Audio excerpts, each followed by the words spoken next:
ሰላም ጤና ይስጥልኝ የተከበራችሁ የዩቲዩብ ቻናላችን ቤተሰቦች የሰዓቱን መደመጥ ያለባቸው መረጃዎች ይዘን ቀርበናል። በቅድሚያም ርዕሰ ጉዳዮቹን ላስቀድም። የቤት ስራ አልሰራሽም በሚል በአንዲት ተማሪ ላይ ተገቢ ያልሆነ ቅጣት የፈጸመችው መምህርት በቁጥጥር ስር እንደዋለች ተገለጸ። ክቡራን አድማጮች እጅግ መደመጥ ያለበት መረጃ ነው። ዝርዝሩን ይዘናል። በሌላ ዜና ልብሶችን ለመግዛት እየቀያየረ ሲለካ የነበረው ሰው ከበድ ባለ ቆዳ በሽታ መያዙ ተገልጿል። ብዙዎቻችን ሳናስበው የምንሳሳተው ስህተት ነው። ከጥንቃቄ መረጃ ዝርዝሩን ታደምጣላችሁ። በሌላ መረጃ የደንቢ ዶሎ ከተማ አቃቢ ሕግ የሆነው አቶ ገዳ አምባዬ አሟሟት መነጋገሪያ ሆኗል። ጉዳዩን አስመልክቶ የወጣውን መረጃ ወደ እናንተ እናደርሳለን። በሌላ ዜና በትግራይ ክልል ጊዜያዊ አስተዳደር ካቢኔ ማስጠንቀቂያ መስጠቱ ተገልጿል። ዝርዝሩ ተዘጋጅቷል። ከውጭ ወደ ያዝንላችሁ መረጃዎች የእሳት አደጋ በእስራኤል ተከስቶ ከቁጥጥር ውጪ በመሆኑ ዓለም አቀፍ እርዳታ መጠየቁ ተገልጿል። ዝርዝሩን በመረጃችን ይዘኗል። ክቡራን አድማጮች የሚኒስትሮች ምክር ቤት በዛሬው ዕለት ባካሄደው 44ኛ መደበኛ ስብሰባ በተለያዩ ጉዳዮች ላይ ተወያይቶ ውሳኔን አሳልፏል።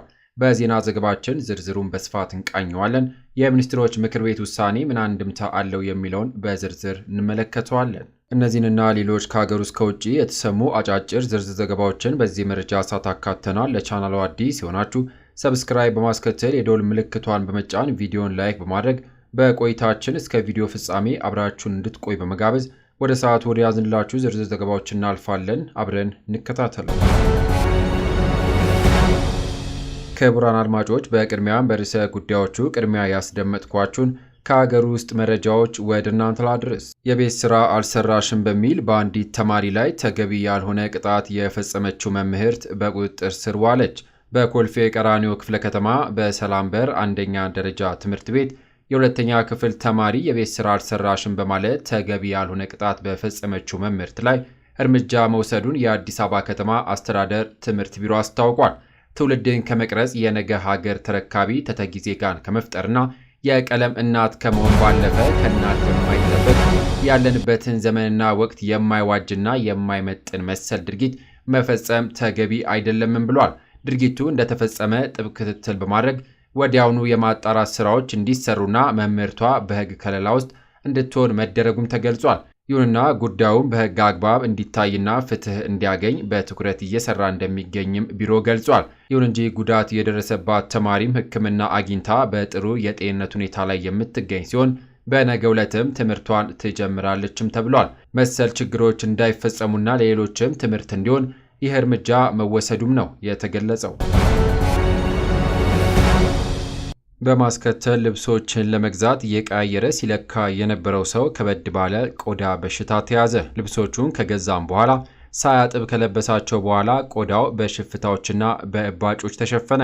የቆዳ ሐኪሞች ሁሉም ልብሶች ከተገዙ በኋላ መታጠብ እንዳለባቸውም ያስጠነቅቃሉ። ይሁንና በፋብሪካ ውስጥ የሚመረቱ ጨርቆች የቆዳ መቅላትና ማሳከክ ሊያስከትሉ በሚችሉ የተለያዩ ቆሻሻና ውሃን መከላከያ ኬሚካሎች ይታከማሉ። እንዲሁም ከእርሶ በፊት ልብሱን ለመግዛት ለክቶት የነበረው ሰው በቆዳ በሽታ ሊኖርበትም ይችላል። ለምሳሌ በቀላሉ የቆዳ ፈንገስ ሊይዞትም እንደሚችልም ባለሙያዎቹ ተናግረዋል። በሌላ ዜና የደንቢ ዶሎ ከተማ አቃቢ ሕግ አቶ ገዳ አምባዬ አሟሟት መነጋገሪያ ሆኗል። አቃቢ ሕጉ በማህበራዊ ሚዲያ ላይ የመጨረሻ እስትንፋሴ ብሎ ራሱን እንዳጠፋ የከተማው አቃቢ ሕግ ጽሕፈት ቤት ኃላፊ አቶ ጀቤሳ ደሬሳ ተናግረዋል። ኃላፊው እንዳሉት የአቃቢ ሕግ አቶ ገዳ አምባዬ አስክሬን ምርመራ ተከናውኖ ከተጠናቀቀም በኋላ ወደ ትውልድ አገራቸው ምዕራብ ወለጋ አይራ ወረዳ ተልኳል። ይሁንና ሟቹ በደንቢ ዶሎ ከተማ አቃቢ ሕግ ሆነው ከተቀጠሩ ገና 3 ወራት መሆኑንም ገልጿል። ኃላፊው በመግለጫቸው ሟች ቀደም ሲል በአንፌሎና ሳዮ ወረዳዎች ዳኛ ሆነው የሰሩ መሆናቸውን አስረድተው ወደ ደንቢ ዶሎ የተቀየሩት በጤና የተነሳ እንደሆነም ተናግረዋል። ዘገባው ዘሀበሻ ነው። በሌላ ዜና በትግራይ ክልል ጊዜያዊ አስተዳደር ካቢኔ ማስጠንቀቂያ ተሰጠ። በሌተናል ጀነራል ታደሰ ወረደ የሚመራውና እንደ አዲስ የተዋቀረው የጊዜያዊ አስተዳደር ካቢኔ ዛሬ ባወጣው መግለጫ የትግራይ ሕዝብ ከመራራ የህልውና ትግል በኋላ የተኩስ አቁም መፈረሙን ገልጾ በስምምነት ማቀፉ ሰላማዊና ፖለቲካዊ ትግል እያካሄድን እንገኛለንም ብሏል። ጨምሮ ምንም እንኳን የትግራይ ህገ መንግስታዊ ድንበሮች ባይመለሱና በስደት የሚገኙ ዜጎቻችን በአሳዛኝ ህይወት ውስጥ የሚኖሩ ቢሆንም ለዘላቂ ሰላም ሲባል የፕሪቶሪያው ስምምነት ተግባራዊ ለማድረግ ከኛ የሚጠበቀውን እያደረግን ነው ሲልም አስረድቷል። ሲቀጥልም ነገር ግን አንዳንድ የፌዴራል መንግስትና የክልል ሚዲያዎች ኮሚኒኬሽኖች ምዕራብ ትግራይን የፕሪቶሪያው ስምምነት ህገ መንግስቱን በመጣስ የአማራ ክልል አካል አድርገው ደጋግመው መልእክት እያስተላለፉ ነው ያለው መግለጫው እንደ ምሳሌ ሚያዝያ 8 ቀን 2017 ዓ.ም የአማራ ብሮድካስቲንግ ኮርፖሬሽን የተከዜ ትውልድ የተከዜ ዘቡነትን በተግባር ማሳየት ይጠበቅበታል የሚል ዘገባ መቅረቡንና ሚያዝያ 1 ቀን 2017 ዓ.ም ደግሞ የኢትዮጵያ ፕሬስ ድርጅት በትግረኛ ባሰራጨው ዘገባ የጎንደር ሁመራ መንገድ ፕሮጀክት ጥገና መጀመሩን በተመለከተ ሁመራን የአማራ ክልል አካል አድርጎ ማስተላለፉን አስረድቷል።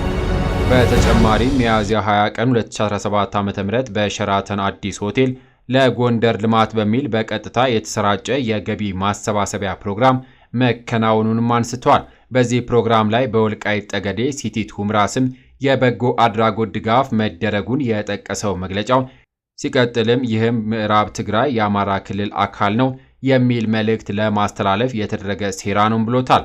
መግለጫው በስተመጨረሻም እንዲህ አይነቱ ድርጊት የፕሪቶሪያን ስምምነት የሚጥስና የሰላም ሂደቱን የሚጎዳ እንዲሁም ግጭት ሊያስከትል የሚችል አደገኛ ድርጊት ነው በማለት ካቢኔው ድርጊቱን በጥብቅ እንደሚያወግዝም አስታውቋል።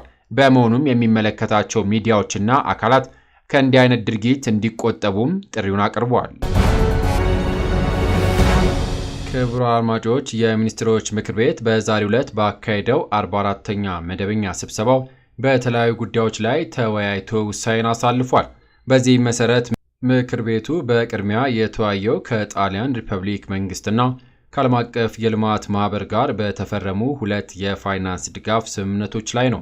ከጣሊያን ሪፐብሊክ መንግስት የተገኘው የ11 ሚሊዮን 500 ሺህ ዩሮ ለአካባቢውና አረንጓዴ ኢኮኖሚ ልማት የበጀት ድጋፍ ፕሮግራም ማስፈጸሚያ የሚውል ሲሆን የ16 ዓመት የችሮታ ጊዜን ጨምሮ በ30 ዓመት ተከፍሎ የሚጠናቀቅም ነው። ከዓለም አቀፍ የልማት ማህበር የተገኘው 38 ሚሊዮን 100 ሺህ ኤስዲአር ለመማር ማስተማር ማጎልበቻ የትምህርት ዘርፍ ትራንስፎርሜሽን ፕሮግራም ማስፈጸሚያ የሚውል ሲሆን 0.75% የአገልግሎት ክፍያ የሚከፈልበት ሆኖ 6 ዓመቱ የችሮታ ጊዜን ጨምሮ በ38 ዓመት ተከፍሎ የሚጠናቀቅ እንደሆነም ተገልጿል። ምክር ቤቱ ብድሮች ምንም አይነት ወለድ የማይታሰብባቸውና ከሀገራችን የብድር አስተዳደር ፖሊሲ ጋር የሚጣጣሙ መሆናቸውን በማረጋገጥ ረቂቅ አዋጁ ለሕዝብ ተወካዮች ምክር ቤት እንዲተላለፍ በሙሉ ድምፅ ወስኗል። በመቀጠል ምክር ቤቱ የተወያየው በአፍሪካ ፋይናንስ ኮርፖሬሽን መቋቋሚያ ስምምነት ማጽደቂያ ረቂቅ አዋጅ ላይ ነው።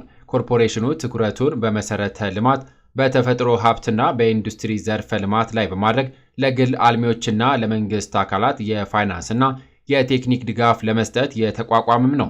ሀገራችን በአባልነት መቀላቀሏ ለግሉ ዘርፍ ተጨማሪ የፋይናንስ ሀብት በማቅረብና የግል ዘርፉን የማይተካ የኢኮኖሚ አንቀሳቃሽነት ሚና በማሳደግ ቀጣይነት ያለው የኢኮኖሚ እድገት ለማፋጠንና ድህነትን ለመቀነስ ጠቀሜታ ያለው በመሆኑ ምክር ቤቱ በቀረበው ረቂቅ አዋጅ ላይ ከተወያየም በኋላ ለሕዝብ ተወካዮች ምክር ቤት እንዲተላለፍ በሙሉ ድምፅ ወስኗል።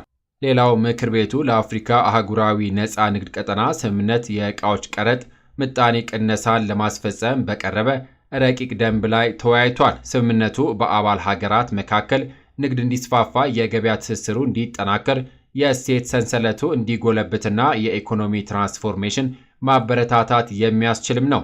በአባል ሀገሮች መካከል የሚደረጉ ግብይቶች በታሪፍ ምክንያት ሳይደናቀፉ የዕቃዎች ፍሰት የተሳለጠ እንዲሆን ከአባል ሀገራት በሚመጡ ዕቃዎች ላይ የጉምሩክ ታሪፍ ምጣኔ ለይቶ መወሰን አስፈላጊ መሆኑን በመወያየት ምክር ቤቱ ደንብ በፌዴራል ነጋሪት ጋዜጣ ታትሞ ከወጣበት ቀን ጀምሮ በአንድ ወር ጊዜ ውስጥ ተፈጻሚ እንዲሆን በሙሉ ድምፅ አጽድቋል። ሌላው ምክር ቤቱ የተወያየው በትራንስፖርትና ሎጂስቲክ ሚኒስቴር ለሚሰጡ አገልግሎቶችና በኢፌዴሪ የሲቪል ማህበረሰብ ድርጅቶች ባለስልጣን ለሚሰጡ አገልግሎቶች የሚከፈሉ የአገልግሎት ክፍያዎችን ለመወሰን በቀረበ ሁለት ረቂቅ ደንቦች ላይ ነው። ተቋማቱ አገልግሎት ለመስጠት የሚያወጡትን ወጪ በመሸፈን ገቢያቸውን አሳድገው ጥራት ያለው አገልግሎት በመስጠት የተገልጋይ እርካታ ማሳደግ የሚያስችል የደንበኞችን አቅም ባገናዘበ መልኩ የአገልግሎት ክፍያ መወሰን አስፈላጊም ይሆናል። ምክር ቤቱ በረቂቅ ደንቦቹ ላይ በስፋት ከተወያየም በኋላ በነጋሪት ጋዜጣ ታትሞ ከወጣበት ቀን ጀምሮ በስራ ላይ እንዲውል በሙሉ ድምፅ ወስኗል። በማስከተል የውጭ ዜጎች የማይንቀሳቀስ ንብረት ባለቤት ወይም ባለይዞታ የሚሆኑበትን አግባብ ለመደንገግ የወጣው ረቂቅ አዋጅ ሌላው ምክር ቤቱ የተወያየበት አጀንዳ ነው። የዜጎችን የመሬት ይዞታ የማግኘትና የመጠቀም መብት በማያጣብብ መልኩ ለውጭ ዜጎች ሕጋዊ አሰራር መዘርጋቱ የውጭ ካፒታል በሀገራችን ስራ ላይ እንዲያውሉ ለማበረታታት የቤት ልማትና ተደራሽነትን ይበልጥ ለማነቃቃት የመኖሪያ ቤት ፍላጎትና አቅራቦትን ሚዛን ለማስጠበቅና ለዜጎች የሥራ ዕድል ለመፍጠር ትልቅ ጠቀሜታ የሚኖራቸው በመሆኑ ምክር ቤቱ በረቂቅ አዋጁ ላይ በስፋት ከተወያየም በኋላ ወደ ሕዝብ ተወካዮች ምክር ቤት እንዲተላለፍ በሙሉ ድምፅ ወስኗል። በመጨረሻ ምክር ቤቱ የተወያየው በኦስትሪያ መንግስት ጋር የተፈረመውን የአየር ትራንስፖርት ስምምነት ለማጽደቅ የቀረበ ረቂቅ አዋጅ ላይ ነው። የስምምነቱ መጽደቅ የሁለቱን ሀገራት የሁለትዮሽ ግንኙነት ይበልጥ የሚያጠናክር ለአየር መንገዳችን ተጨማሪ የገበያ ዕድል የሚፈጥር ከመሆኑም ሌላ የሀገራችንን ንግድና ኢንቨስትመንት በማበረታታት ውጭ ንግዱን በመደገፍ ቱሪዝምን በማስፋት የሥራ ዕድልን በመፍጠርና በውጭ ምንዛሬ ግኝት ረገድ ትልቅ ጠቀሜታ ያለው በመሆኑ ምክር ቤቱ በረቂቅ አዋጁ ላይ ከተወያየም በኋላ ወደ ሕዝብ ተወካዮች ምክር ቤት እንዲተላለፍ በሙሉ ድምፅ ወስኗል። ክቡራን አድማጮች፣ በመጨረሻም ከውጭ ወደ ያስኩላችሁ መረጃዎች አለፍኩ። የእሳት አደጋ በእስራኤል ተከስቶ ከቁጥጥር ውጪ በመሆኑ የዓለም አቀፍ እርዳታ ጠየቀ። እስራኤል በነፃነት በዓሏ ላይ በለኮሰችው ርችት ምክንያት የተነሳው የእሳት አደጋ ከቁጥጥር ውጪ በመውጣቱ ዓለም አቀፍ እርዳታ ጥሪን አቅርባለች። አደጋው የተከሰተው እስራኤል የነፃነት ቀኗን በደስታ በምታከብርበት ወቅት ለመዝናናት በተተኮሰ ርችት ሲሆን እሳቱ በፍጥነት በመስፋፋቱ ከባድ አደጋም አስከትሏል። ከዕለት ዕለት እየተባባሰ የመጣው ይህ የእሳት ቃጠሎ የዋና ከተማዋን ቴል አቪቭን ከኢየሩሳሌም ጋር የሚያገናኘውን ዋና መንገድ ዝግ እንዲሆንም አስገድዷል። እሳቱ ከቁጥጥራቸው ውጪ መሆኑን የገለጹት የእስራኤል ባለሥልጣናት ከ150 በላይ የእሳት አደጋ ሰራተኞች በቦታው ላይ ቢሰማሩም እስካሁን ምንም የሚታይ ለውጥ እንዳልመጣም ተናግረዋል። የኢየሩሳሌም ግዛት የእሳት አደጋ መምሪያ አዛዥ የሆኑት ሹሙሊክ ፍሬድማን ይህ የእሳት አደጋ በታሪካቸው ትልቅ ሊባል እንደሚችልም ገልጸዋል። አክለውም እሳቱ በሰዓት 60 ማይል በሆነ ፍጥነት እየተንቀሳቀሰ በመሆኑ በፍጥነት ሊዛመት እንደሚችልም አስጠንቅቋል። የእሳት መስፋፋቱን ተከትሎ ባለሥልጣናቱ ቴል አቪቭ ከኢየሩሳሌም ጋር የሚያገናኘውን ዋና መንገድ ለመዝጋት መወሰናቸውንም አስታውቋል። ይህንን የእሳት አደጋ ለመቆጣጠር እስራኤል ያቀረበችው የእርዳታ ጥያቄ ተከትሎ ጣሊያን 3 የእሳት ማጥፊያ አውሮፕላኖች መላኳንም ተገልጿል።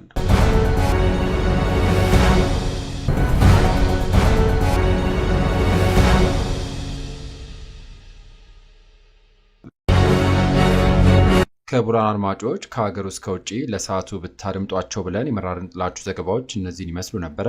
ከሰዓታት በኋላ በሌሎች በአዳዲስ ዘገባዎች እስከምንገናኝ ለሌሎች ለአዲስ መረጃዎች ተጨማሪ ትሩዝ ኢትዮጵያ ሶሻል ሚዲያን ሰብስክራይብ በማድረግ ቤተሰብ እንድትሆኑ ጋብዞታለሁ። በያለንበት የዓለም ዳርቻ ቸር እንቆይ።